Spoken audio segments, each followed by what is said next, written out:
అదే RTV app వార్తల్ని క్షణాల్లో చదివే అవకాశం ఉంటుంది. ఒక న్యూస్ పేపర్, ఒక టెలివిజన్ ఛానల్ మీ చేతుల్లో ఎప్పుడూ ఉంటాయి. మొన్న ఒక పేపర్లో చూసిన ఆమె ఎవరో మాకు తెలియదు, ఆ కడియం ఆమె పేరేదో ఉంటుంది. ఆమె ఎందుకంటే ఎన్నడూ ఆమె తెలంగాణ ఉద్యమంలో చూడలేదు, ఆమె మా బోనం ఎత్తింది లేదు, బొట్టు పెట్టింది లేదు, అసలు ఆమె ఎవరో కూడా తెలియదు మాకు. ఆమె మాట్లాడుతూ ఉన్నది, అసలు ఆమెకు సభ్యత్వం ఉందో కూడా మాకు తెలియదు. ఆమె మాట్లాడుతూ ఉన్నది ఇది ఇట్లాంటి పార్టీ, ఇది అట్లాంటి పార్టీ అని. మరి తండ్రి ఏమో కడియం శ్రీఆర్ గారు గౌరవనీయులు, చాలా పెద్దలు, వారు మేధావులు, వారు ఏం చదివి టీచర్ అయినా నాకు తెలియదు. కానీ నేను మాత్రము హై స్కూల్ హెడ్ మాస్టర్గా పనిచేసిన, ఎంఏ చేసిన, ఎంఫిల్ చేసిన, బీఈడీ చేసిన. నేను కూడా ఒక ఉపాధ్యాయునే. కానీ ఒక ఉపాధ్యాయునిగా వచ్చిన అని చెప్పుకునే మాటలు అయితే ఆయన గారు లేదు, నీతి మాలిన మాటలు. ఓడిపోయే పార్టీ అట. అయ్యా కడియం గారు, ఓడిపోయే పార్టీ కాదు, నేను ఓడించిన పార్టీ సార్, నువ్వు ఎట్లా మర్చిపోతే ఎట్లా? తెలంగాణ కోసము ఆ రోజు రాజయ్య గారు రాజీనామా చేసి బీఆర్ఎస్ పార్టీ తరపున, తెలంగాణ తీసుకొచ్చే పార్టీ తరపున నేను ఉంటా, ఈయని కాంగ్రెస్లో నేను ఉండనని చెప్పేసేసి తెలంగాణను మోసం చేసినటువంటి కాంగ్రెసు, తెలంగాణ బిడ్డలను చంపినటువంటి కాంగ్రెసు, తెలంగాణ ఆగం చేసినటువంటి కాంగ్రెసు, తెలంగాణ ఇత్తనాన్ని ఎగ్గొట్టి పుల్లలను చంపినటువంటి కాంగ్రెస్లో నేను ఉండనని చెప్పేసి ఆయన రాజీనామా చేసి కేసీఆర్ గారి నాయకత్వంలో గులాబీ జెండా పట్టిన రోజున నువ్వు ఎవరి తరపున పోటీ చేసినావు సారు? సిగ్గున్నదా కనీసం ఒక్కసారి నీకు? నేను మహామేధావిని అని చెప్తావు. వయసు అయిపోయింది, ముసలితనానికి ఏమో కుసుమగూడాలు అన్నట్టు ముసలితనానికి మళ్ళీ కొత్త భాషంగా కట్టుకుంటా ఉంటున్నావు. మేము ఒకటి నేను అడుగుతా ఉన్నాం ఇవాళ. అట్లాంటి రాజయ్య తెలంగాణ తరపున పోటీ చేసినప్పుడు నువ్వు ఎవరి తరపున పోటీ చేసినావు? తెలంగాణను అడ్డుకున్నటువంటి తెలంగాణ ద్రోహి చంద్రబాబు తరపున. చంద్రబాబు నాయుడు జెండా పట్టుకొని నువ్వు స్టేషన్ గణపూర్లో పోటీ చేస్తే నేను ఓడగొట్టింది గులాబీ జెండా, నేను ఓడగొట్టింది బీఆర్ఎస్ పార్టీ. అట్లాంటి పార్టీని పట్టుకొని ఓడిపోయే పార్టీ అని మాట్లాడతావా?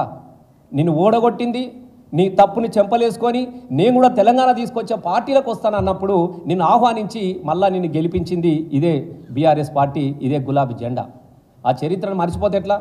ఇలా నేను ఒకటి చెప్పదలుచుకున్నా, నిజాయితీగా చెప్తున్నా, నిక్కచ్చిగా చెప్తా ఉన్నా. కడియం శ్రీహరి గారు, నువ్వు పోతే పో, నీలాంటి వాళ్ళు 100 పుట్టుకొస్తారు. మేము ఒకటే చెప్తా ఉన్నాం, బీఆర్ఎస్ పార్టీ ఎంతమందిని చూడలేదు, ఎంతమంది వెళ్ళిపోయిన వాళ్ళని చూడలేదు. ఇట్లా గెలవంగానే అసెంబ్లీలో సంతకం పెట్టి ఇట్లా వెళ్ళిపోయిన వాళ్ళని కూడా చూసింది.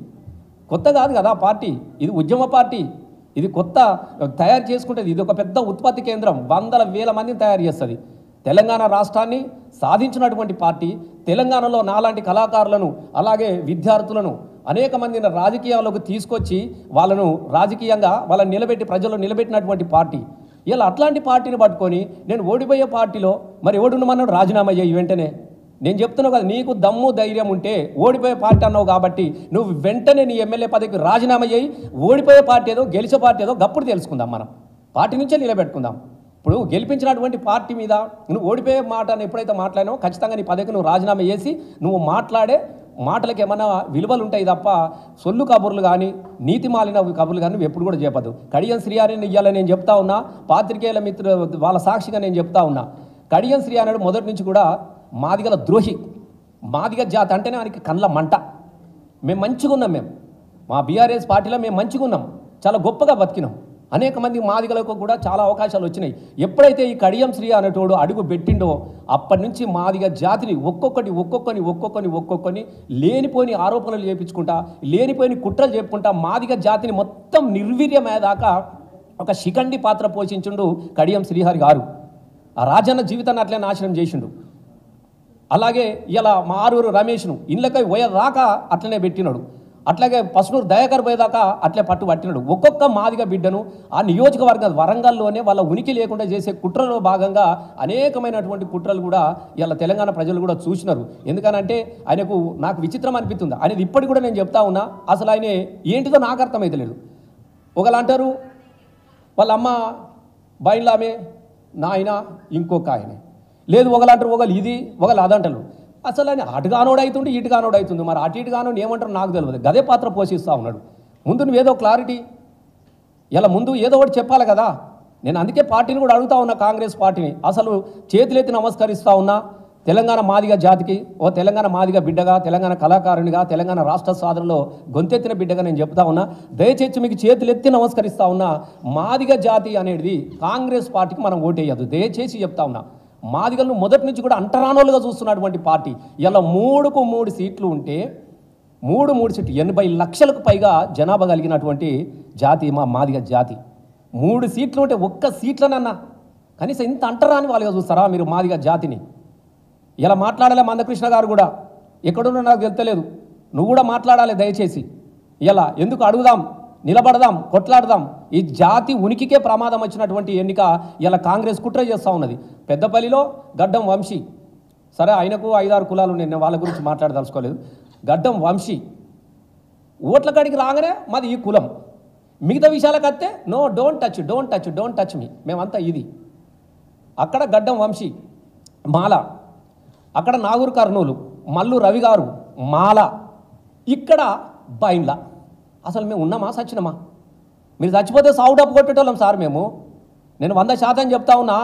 ఈయనకు మనసు చంపుకొని కడియం గారిని మేము అడిగినాం సార్ని కూడా, సార్ ఇది కొంత డేంజరస్ కేసు సార్, ఇది తెలుగుదేశంలో కూడా గిట్లనే చేసింది సార్, ఎందుకో మా మాదిగల మీద మొదటి నుంచి ఈయనకు సదాభిప్రాయం ఉండదు సార్ అని అనుకున్నప్పుడు, పోని మన కోసం వస్తూ ఉన్నాడు, చదువుకున్నాడు, ఓ మంచోడు, మనకు ఒక పెద్దోడు ఉండంతి అన్నప్పుడు మా సారు నిన్ను గౌరవించి నీ మెడలో కండువ వేసిన రోజున నీకు ఎదుర్కోవాలా డప్పు కొట్టినాం సార్ మేము.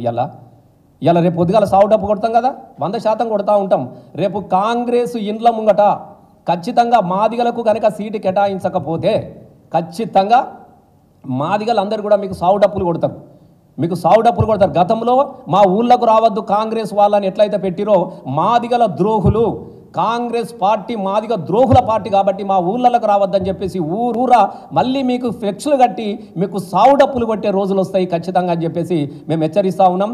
వరంగల్ ప్రజలకు అందరికీ నమస్కారం చేస్తూ ఉన్నాం. దయచేసి మొదటి నుంచి కూడా ఓ జయశంకర్ సార్ పుట్టినటువంటి ఊరు, ఓ దాశరథి గారికి జన్మనిచ్చినటువంటి ఊరు, గౌరవ కాళోజీ నారాయణరావు గారు అక్కడి నుంచి మాట్లాడిండు, ప్రాంతం వాడు ద్రోహం చేస్తే, ప్రాంతేతరుడు ద్రోహం చేస్తే ప్రాంతం అవతల దాకా తరుముదామన్నాం, చంద్రబాబును ధర్మేసినాం.